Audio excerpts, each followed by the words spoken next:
Tah, si kieu di Stripping teh. Si kieu teh keur tren di Amerika. Bisa nggak? Bisa. Pede. Pede we. Dasarnya pede. Jadinya teh langsung dor gitu kan.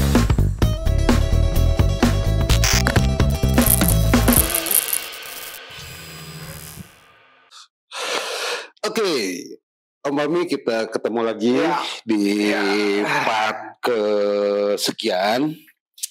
Kita sedikit review dulu terkait dengan masa kuliah kali ya, atau apa ya istilahnya, pelatihan atau apa, pendidikan lah. Pendidikan. Nah, pada saat itu kan Om Mami masuk ke dalam satu kelompok studi di bawah proyeknya rekan-rekan dosen seni rupa ITB. Iya. Namanya teh Nice. Nah, si Nice ini. Berapa lama waktu itu? Setahun aja. Setahun ya. Seirit setahun. Tapi mungkin memang lebih banyak ke fundamental dari proses pengenalan seni rupa mungkin ya. Dan lebih banyak praktek. Lebih banyak dari sisi praktek. Iya. Oke. Nah, di sekolah itu menurut Om Fahmi pada saat itu apa sih yang diharapkan dan apa yang didapatkan gitu? Yang diharapkan sih saya nggak terlalu dulu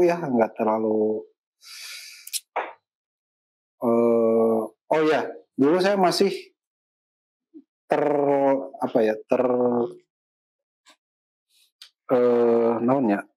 terpukau dengan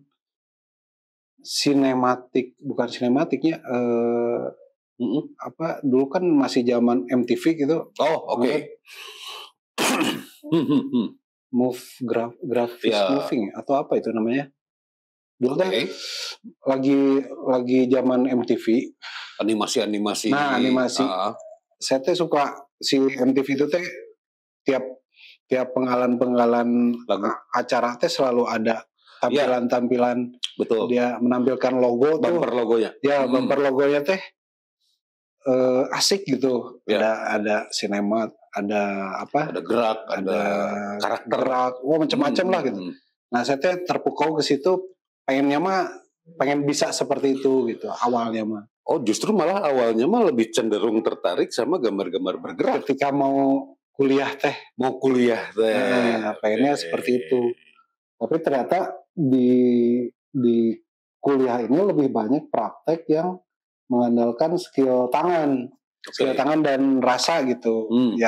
Kalau mengolah rasanya kan tadi dengan nirmana itu ya. Terus yang lain-lainnya ternyata di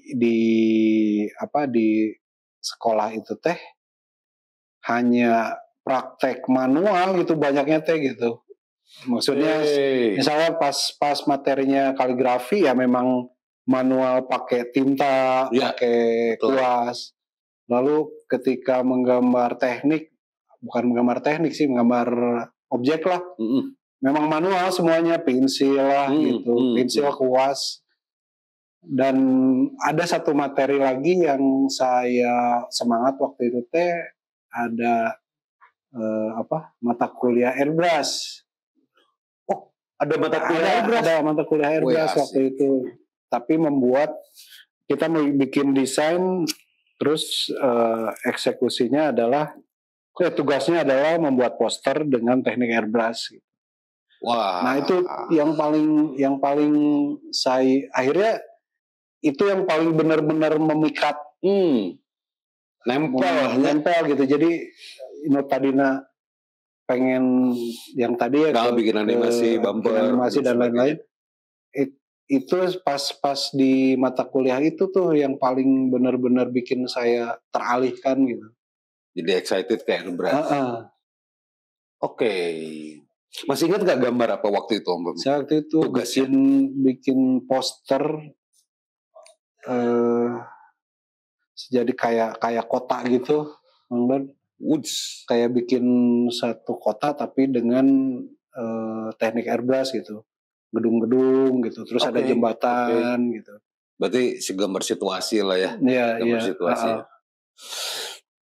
Oke, itu di latar belakang pendidikan, kemudian ke airbrush, bahkan akhirnya juga sempat bekerja juga di spesialisasi yang ke airbrush juga gitu ya. Terus akhirnya juga dicerita sebelumnya juga sampai akhirnya menemukan ke wilayah pinstripe dan sekarang akhirnya ya mungkin bagi sebagian banyak orang di luar sana mengidentifikasi Om Fahmi itu ya sudahlah sebagai pinstriper, bagian dari custom culture lah dan sebagainya. Nah, saya pengen agak sedikit bergeser sebetulnya. Kan selama ini dikenal custom culture itu cenderung kepada satu hal yang sifatnya kendaraan. Bahkan memang secara historis juga. Berawal dari situ. Situ. Bahkan dari gambar-gambar pesawat, jaket, dan sebagainya. Tapi tadi sebelum kita memulai diskusi ini, justru malah ada pekerjaan-pekerjaan yang memang mensupport kepada area-area bisnis non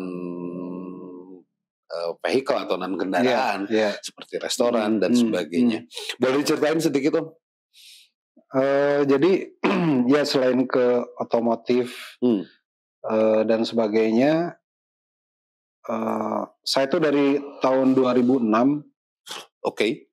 mendapatkan kepercayaan dan itu juga dikenalkannya oleh satu builder yang circle dari custom juga. Jadi salah satu owner dari restoran ini dia itu kolektor mobil-mobil klasik lah gitu, mobil dan motor klasik. Dia tuh berkawan dengan Veroland. Veroland itu builder yang sempat diceritain ke sebelumnya. Saya ceritain sebelumnya ya di Jakarta. Builder top lah di Indonesia mah itu udah oke banget lah. Top lah gitu. Nah, dia tuh rekomendasiin ke saya karena waktu itu memang pemain painter kali ya. Painter yang bisa mengolah kuas gitu ya. Salah satunya mungkin lettering itu belum ada lagi gitu. Dan saya memang lagi dekat dengan Vero juga waktu itu. Jadi saya langsung direkomendasikan ke si orang itu gitu. Nah, akhirnya udah dari situ saya dipanggil dan janjian di satu tempat, restorannya itu kebetulan sudah jadi. Mungkin ya itu saya beruntung juga di situ karena mungkin itu restoran pertama setahu saya ya, restoran pertama dengan konsep Eropa, Eropa klasik yang sampai detail-detailnya juga pengen otentik gitu. Seperti halnya yang ada di Eropa sana. Yang saya kerjakan itu memang membuat sign painting gitu, kayak tulisan-tulisan di cermin, di beberapa media gitu ya, dengan teknik sign painting gitu. Jadi pas saya datang ke sana langsung saya ketemu dengan namanya Nick. Dia memang mungkin director desainnya gitu ya. Dia asalnya dari Perancis katanya. Langsung waktu itu ketemu sama saya untuk mengerjakan proyek itu gitu. Nama restoran pertama mereka itu namanya Louis. Ya, di kawasan Mega Kuningan. Wow. Nah, waktu itu saya udah langsung wah, ada ya restoran yang mau ngerjain kayak begini nih, seru nih gitu. Dan alhamdulillah ternyata dari proyek pertama itu kerjaan saya terpakai sampai sekarang gitu. Jadi sampai akhirnya restoran itu membentuk satu grup namanya Union Group. Sampai sekarang mungkin kalau dihitung sekarang yang asalnya 2006 satu restoran sekarang udah puluhan kali ya. Udah hampir 19 tahun lah. Udah hampir 19 tahun ya. Dan 2006 ya betul. Udah hampir 19 tahun mereka terus ke saya gitu kalau misalnya ada pengerjaan artwork seperti itu gitu. Apa tanggapan Om Fahmi ketika skill itu yang tadinya diperuntukkan mungkin bagi pelakunya sendiri terbatas kepada wilayah custom, cenderungnya motor, mobil, helm dan sebagainya. Tiba-tiba bergeser medium ke wilayah restoran. Apa sih tanggapan Om Fahmi pada saat itu? Nah, selain excited lah, ada ya gitu. Nah, Iya, iya. apa ya? Apa ya? Itu pertama ya mungkin excited banget gitu ya, bahwa wah kapake oge ya gawean orang sih dino restoran mewah kieu gitu. Ya. Dan dari situ mau nggak mau saya juga jadi akhirnya belajar juga, Mang Dod. Lebih detail mempelajari. Karena kan sebelumnya ya media saya masih kene di seputaran custom, motor custom, mobil gitu. Nah ini ternyata ada juga nih celah di apa namanya di bidang seperti ini gitu, di restoran gitu, di interior, maksudnya di interior lah gitu. Oh ini ternyata ada peluang juga nih di sini gitu. Jadi mau nggak mau ya sebelumnya saya mempelajari pinstripe, ketika ada lettering, ada proyek seperti ini, akhirnya saya mendalami lettering lagi gitu. Jadi dari situ akhirnya wah ternyata peluangnya besar juga ya, nggak cuman di area otomotif aja. Benar. Area restoran, interior juga nih bisa jadi ruang baru nih untuk jadi memperluas area kerjaan gitu. Nah, cara belajarnya gimana? Kan pada saat itu kan secara informasi belum begitu masif ya. Ya sama aja Bang Dod, seperti saya mempelajari pinstripe ya. Dari lembaran dari majalah gitu. Kalau lettering lebih susah lagi karena kalau pinstripe waktu itu kan memang mungkin lagi tren ya di Amerika teh lagi tren gitu pinstripe teh. Dan secara karakter juga pinstripe itu memang memiliki karakteristik yang khusus. Betul. Sementara ketika berbicara lettering, terutama untuk European style, itu kan tidak ada ketentuan seperti hurufnya harus huruf apa, ukurannya seperti apa. Nah itu cara mempelajarinya. Dan itu karena vintage ya, karena mungkin pada saat itu gaya-gaya kita menyesuaikan dengan restorannya itu sendiri, konsep restoran. Konsep restoran itu rata-rata yang mereka bangun itu restoran dengan konsep Eropa klasik. Jadi saya lihat, saya pelajari gitu ya, memang interior gaya-gaya itu gaya-gaya klasik tahun 30-an sampai 50-an gitu. Jadi memang si jenis fontnya, karakter memang di era itu gitu referensinya. Jadi belum kalau kaligrafi mungkin lebih dalam lagi ya ilmunya Bang Ded deh. Ya betul.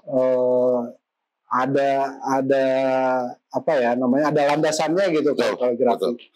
Hanya ketika penerapannya di media, di lapangan gitu ya, yang penting si stylenya gitu, si stylenya itu dapat gitu, otentik kayak misalnya guratan kuasnya, bentuknya proporsionalnya meskipun nggak terlalu nggak terlalu baik lah secara proporsi. Ilmu kaligrafi mungkin kurang baik, tapi ketika sudah jadi secara keseluruhan dan itu menempel di satu ruangan atau interior, itu tetap bagus gitu, tetap dapat aja gitu si nyambung gitu sama konsep restorannya itu. Ditambah memang tadi ada Nick itu ya yang jadi konsultan direktur untuk restoran itu sendiri. Cukup menarik. Kalau begitu sebenarnya Om Fahmi itu bukan hanya sekedar seorang pinstriper sekaligus airbrush juga, tapi juga dan terus belajar, terus mencoba mengembangkan kemampuan sampai dengan ketahapan lettering, tipografi mungkin. Akhirnya dari situ, dari 2006 itu ketika saya sudah mengerjakan satu proyek itu, saya kan akhirnya mendalami tuh, lettering gitu, sign profesi sign painter juga ternyata ada gitu. di luar sana. Di luar sana. Sebenarnya di sini juga sudah ada Bang, kan dari dulu juga kan. Oh iya, kayak toko-toko mungkin ditulisnya kan manual sudah pakai, cuman secara keilmuan kaligrafi masih jauh lah. Pelang bahasa orang banyak. Pelang biasanya tulisan. Ya. Tapi kalau maksudnya kalau ilmu kaligrafi kita bukan disingkirkan lah, tapi itu ada ranah tersendiri lah ya. Ada ranah tersendiri lah kalau misalnya. Tapi secara prakteknya kita seperti tulisan itu jadi kayak gambar gitu, jadi kayak objek, satu objek ilustrasi ya gitu. Betul. Gitu, jadi hanya berbentuk tulisan huruf gitu. Bentuknya huruf. Ya karena huruf adalah image juga, image juga bisa jadi huruf juga gitu. Jadi ternyata ada ranah. Akhirnya saya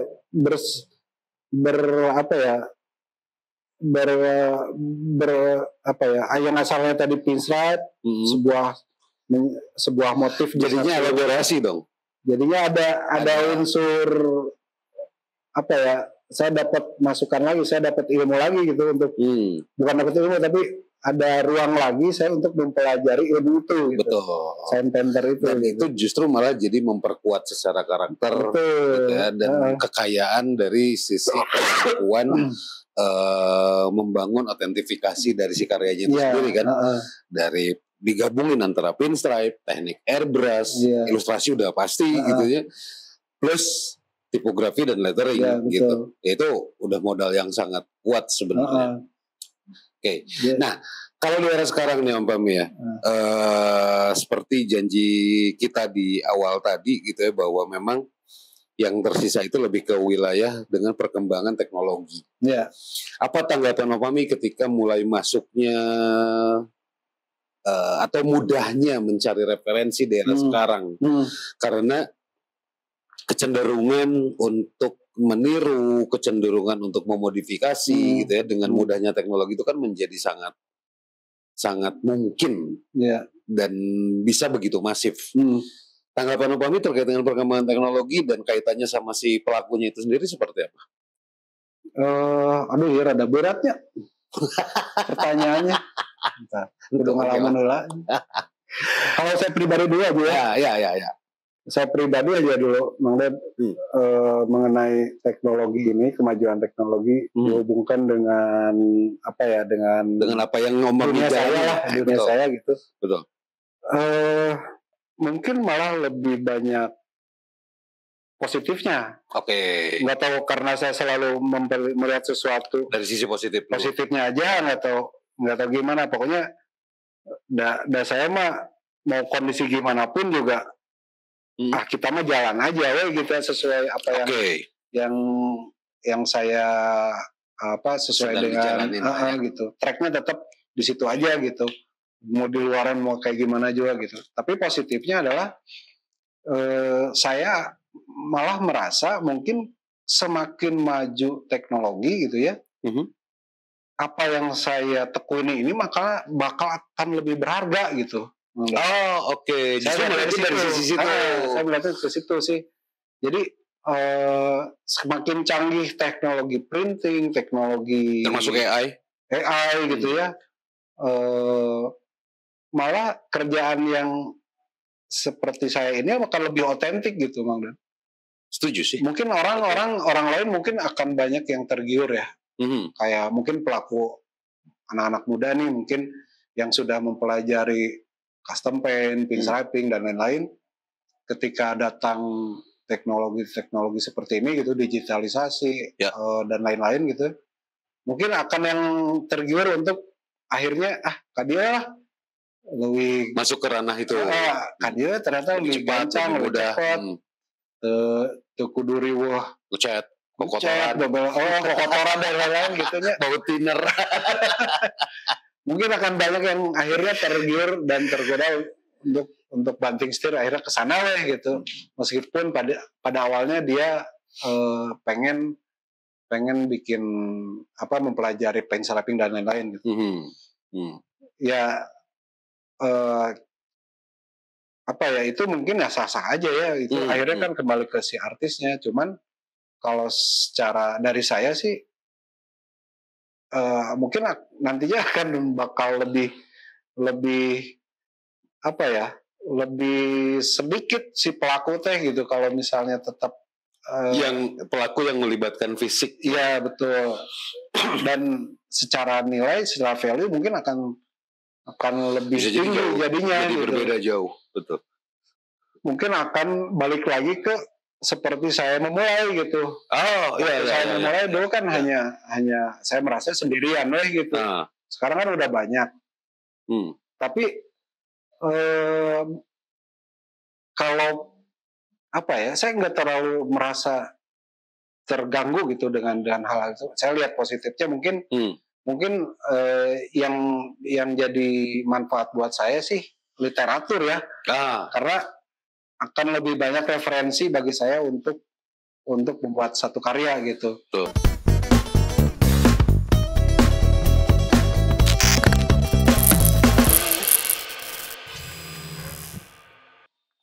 Oke. Masih dari sisi digital ya Om ya. Ya. Kan saya sih pengen fokus sekarang mungkin dari sisi AI. Om Pami main nggak di AI? Nah, saya teh memang termasuk yang selalu telat kalau soal teknologi, Mang Don. Sama. Malum kolot. Jadi ya ngedenger AI kan udah beberapa tahun ke belakang lah ya. Baru 3-4 tahunan. Tapi kalau misalnya mengenai membuat satu artwork atau suatu karya seni menggunakan AI, itu saya belum nyoba. Terus hasilnya seperti apa juga saya baru pernah melihat, tapi tidak sering lah gitu. Hasilnya seperti apa, kayak gimana gitu. Dan buat saya, kalau buat saya pribadi nggak terlalu apa ya, kayaknya jauh lah, beda lah gitu. Ya, artinya tetap pede aja kan. Maksudnya tidak takut, tidak ada rasa khawatir gitu dengan perkembangan. Tapi apakah bakalan jadi satu tools untuk membuat satu karya? Saya masih belum tahu ya. Soalnya belum nyoba gitu. Misalnya bikin satu karya tapi menggunakan si AI, memanfaatkan si AI ini untuk membuat karya gitu. Saya belum pernah nyoba gitu, apakah akan bermanfaat atau tidak gitu. Oke. Kalau gitu mungkin kita ada di posisi yang sama Om terkait dengan masalah itu gitu kan. Saya pribadi sebenarnya orang yang punya pandangan terhadap AI sendiri, ngapain harus ditakutin, karena biar bagaimanapun kemampuan personal itu tetap lebih memiliki value daripada generating by teknologi gitu. Artinya ya ini mungkin bisa jadi pesan bersama aja gitu buat semua. AI silahkan gitu ya, buat para pengguna yang memang membutuhkan kecepatan, referensi dan sebagainya. Ya monggo silahkan gitu. Tapi yang perlu disadari adalah kepekaan itu tidak akan muncul hanya karena tumbuhnya teknologi, tapi keterlibatan personal dan keterlibatan fisik di dalam konteks berkarya untuk memunculkan rasa itu menjadi lebih penting sebenarnya mah gitu. Jadi mau secanggih apapun nanti teknologi yang akan muncul gitu ya. Jadi itu akhirnya hanya menurut saya hanya sebagai tools saja gitu. Betul peranannya. Nah, sebagai tools sayangnya kan sekarang ini justru malah banyak tuntutan itu menjadi satu hal yang harus dipelajari, bahkan di beberapa kampus, di beberapa universitas itu menjadi satu ketentuan wajib. Tidak ada yang salah dengan itu, tapi jangan lupa terhadap anugerah Tuhan, mungkin kalau bahasa saya dikasih otak, dikasih tangan, dikasih mata. Ya itu. Itu teh gratis gitu aja, mendingan itu aja dulu manfaatin gitu ya.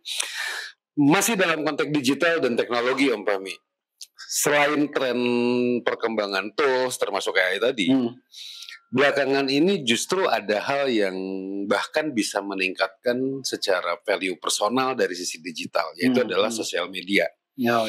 Bagaimana Om Fahmi melihat dan menanggapi tentang fenomena sosial media saat ini? Sebetulnya saya memang salah satu orang yang memanfaatkan sosial media sebagai etalase. Sebagai etalase dari awal ketika saya ikutan bikin Facebook, 2000 Sugan teh awal teh Friendster. Friendster mah pas keur hayang nangan kabogok. Ya benar, nangan jodoh. Tapi kan langsung keimbas sama Facebook. Facebook. Nggak lama sih memang. Nggak lama Friendster waktu itu. Saya sempat ikutan cuman bentar pisan. Akhirnya Facebook itu saya pakai sebagai etalase untuk memperlihatkan karya-karya saya gitu ya. Dan itu yang memang yang membawa akhirnya saya bisa kemana-mana gitu, Mang Don. Pertama saya dikenali gitu betul. Ya. 2009 saya pertama ke Malaysia, ke Kuala Lumpur itu karena memang berawal dari satu teman dari Kuala Lumpur melihat hasil karya-karya saya. Akhirnya dia order hanya satu helm dulu, yang akhirnya dia jadi sahabat saya gitu, yang membantu saya di Kuala Lumpur itu akhirnya banyak mendapatkan klien, mendapatkan pelanggan. Dan dari situ juga pertama dari situ Kuala Lumpur, akhirnya ketika datang ke event di Kuala Lumpur itu kenal lagi sama teman-teman yang lain dari Singapura, dari Brunei, dari tempat-tempat lainnya. Itu awalnya dari sosial media, gitu. Sampai sekarang pun ya memang itu sangat bermanfaat sekali gitu buat saya gitu, buat saya khususnya gitu. Dan pastinya juga buat teman-teman seprofesi yang dengan saya itu penting banget gitu untuk bisa memperlihatkan karya-karya kita ke dunia gitu. Bahasa sekarang mungkin personal branding kali ya, bahasa keren nama. Nah, personal branding itu saya sebenarnya mungkin secara tidak sengaja gitu ya, saya terbentuk seperti itu. Saya tidak menyengajakan untuk membentuk diri sendiri padahal ya. Personal brand, iya orang branding diri orang gitu ya. Sebenarnya saya dulu nggak kayak gitu ya, cuman ya showcase hanya liatin aja karya saya seperti ini gitu. Soalnya saya termasuk orang rada kagok kalau misalnya menampilkan diri di sosmed gitu. Sebenarnya gitu. Saya lebih nyaman untuk memperlihatkan karya saya daripada diri saya untuk orangnya. Gitu. Bermain di belakang layar lah ya. Itu enggak sih sebenarnya mah? Ya karyanya itu kan karya saya gitu. Maksudnya lebih pengen ngeliatinnya karyanya aja. Gitu. Berarti kalimat yang cocok buat memahami mah, saya pernah punya satu quote, biarkan karya yang berbicara. Nah gitulah maksudnya. Cuman kadang-kadang asa perlu noloh. Cuman kadang-kadang si media sosial itu jadi satu ruang kita untuk untuk bertemu dengan banyak hal sebetulnya gitu ya. Mungkin bahasa lebih. Kalau misalnya kita tidak muncul di situ, akhirnya kita di bawah gitu. Misalnya dia anggap ini lautan gitu ya, atau kolam gitu. Kalau kita tidak meninggal, kita di bawah gitu.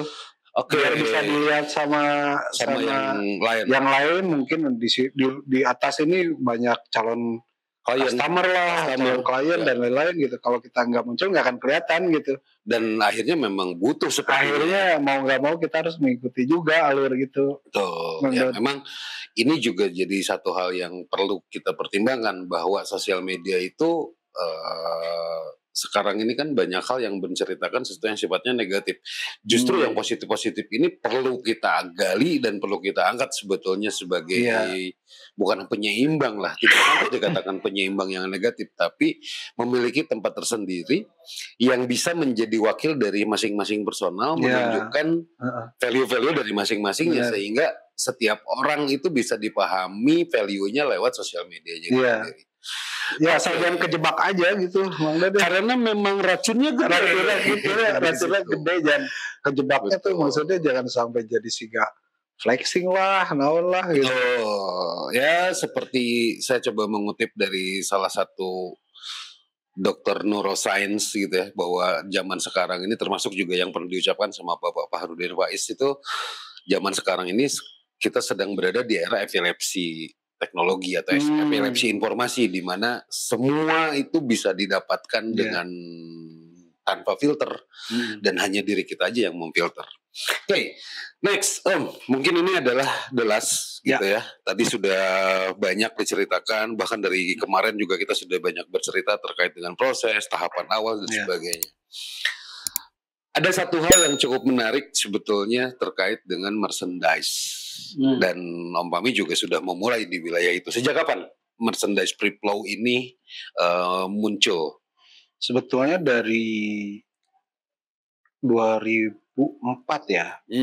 Hanya mungkin belum kita bikin, tidak menyengajakan untuk jadi komersil. Saya hanya bikin aja untuk dipakai sama tim, bersama teman-teman dekat. Awalnya seperti itu. Lalu ketika kita mulai beberapa kali, udah mulai sering mengikuti event gitu ya, baru kepikiran, wah kayaknya kita ketika kita buka booth, sewa booth itu sayang nih kalau nggak dimanfaatin. Kalau kita cuma ngeliatin karya aja sayang. Kan on the spot gitu ya, di saat event itu orang kalau misalnya ingin karya kita gitu ya, kan harus ada proses gitu. Dan cukup panjang ya. Maksudnya butuh waktu lah. Iya, nggak bisa sehari itu mereka langsung dapat gitu.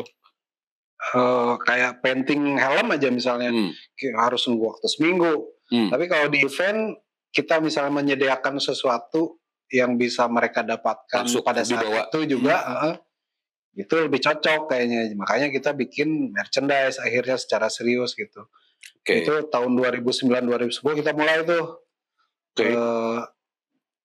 Cuman memang ternyata untuk benar serius itu menjadi satu clothing line misalnya, jadi satu brand itu nggak mudah ya? Tidak mudah, dan banyak faktor yang harus kita persiapkan lah gitu. Seperti timnya, juga. Selain modal gitu ya, harus ada timnya, timnya itu ada tim kreatif. Apalagi sekarang harus ada digital marketing, dan lain-lain lah gitu. Akhirnya ya kita bikin, tapi masih sebatas merchandise lah, masih sebatas pelengkap.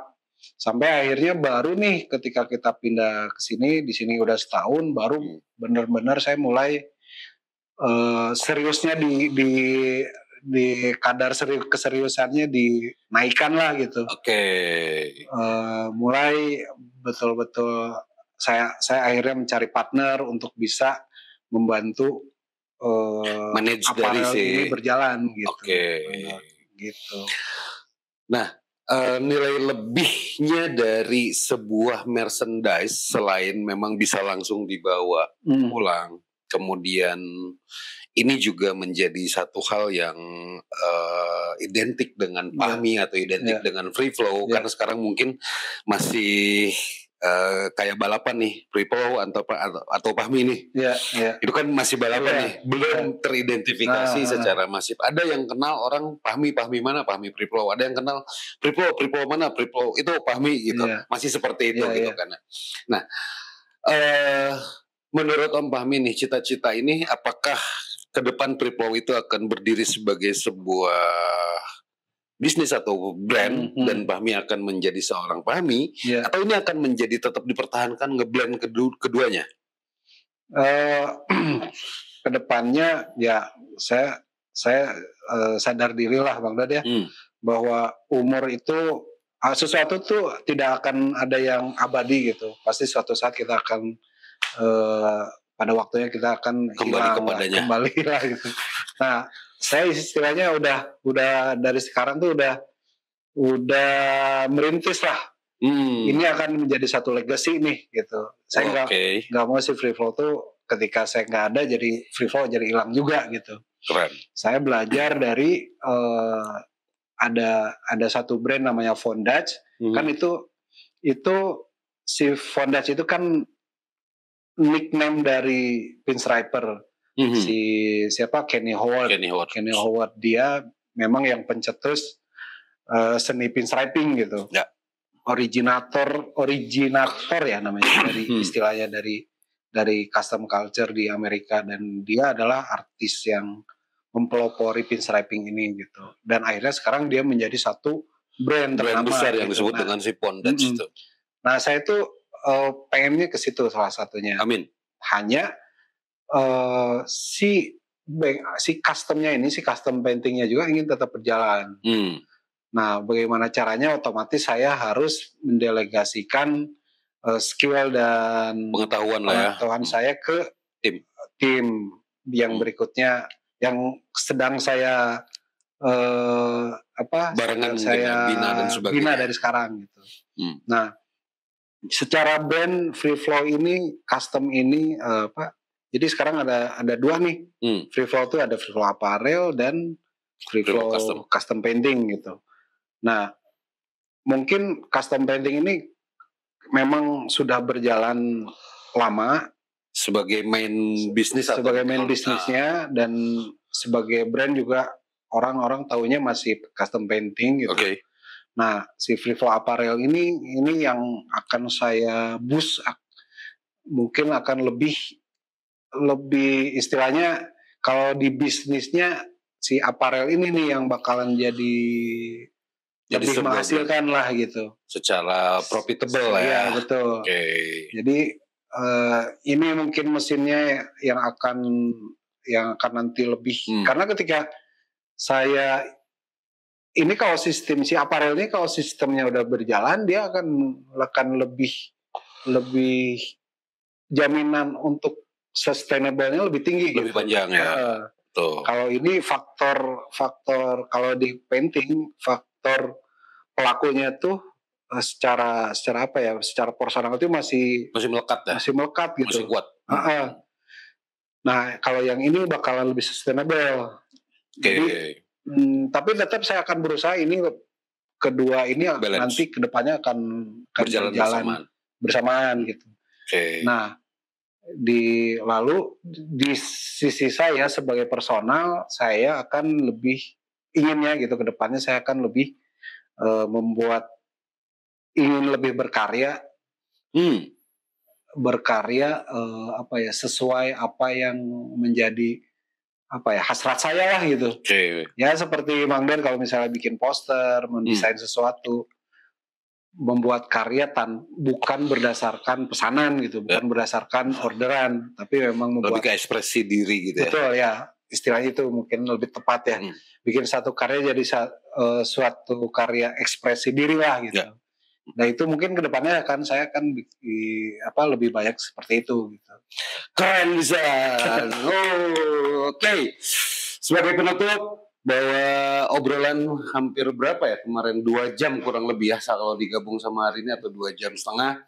Obrolan yang cukup panjang, dimulai dari sejarahnya yang berangkat dari keluarga seorang ibu yang luar biasa, menurunkan buah kesabaran dari cara membuat kue pengantin, kemudian terahnya itu ternyata turun menjadi seorang pinstriper dan pelaku di wilayah painter, khususnya custom painter, sampai akhirnya juga akan bercita-cita untuk mengembangkan Free Flow ini sebagai sebuah brand custom painter yang akan terus establish, dan juga punya cita-cita untuk bisa meningkatkan merchandise itu menjadi sebuah bisnis brand yang basically dari seorang Fahmi dan Free Flow, yang kemudian di end of life-nya akan mencoba menghabiskan waktunya dengan memuaskan hasratnya lewat mengekspresikan diri dengan berkarya.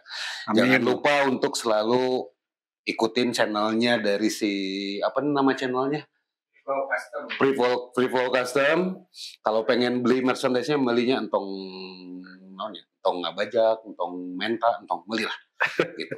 Datang aja ke Jalan Bengawan nomor 68. Silahkan datang ke sini, main-main ke sini, bisa lihat langsung bagaimana cara kerja dan sebagainya, dan mudah-mudahan juga wawancara ini, sebenarnya ini wawancara atas nama Monkey Magazine yang kemungkinan besar akan rilis juga di 21 Februari ya. 21 Februari akan rilis di Singapura. Ya bisa nggak? 22 Februari pas acara Weekend Balap ya? Ya, 22 Februari Monkey Magazine akan rilis di Singapura, yang mudah-mudahan ini akan juga menjadi salah satu jembatan informasi, khususnya informasi dari pelakunya langsung yang akan dimediai dengan Monkey Magazine. Dan tunggu saja siapa yang akan kita datangin selanjutnya. Semoga Free Flow, Monkey Magazine, Amin. semuanya bisa tetap menjadi legacy untuk kemajuan bangsa dan kemajuan manusia Indonesia. Amin. Terima kasih, saya Deddy Nur Saiman. Assalamualaikum warahmatullahi wabarakatuh.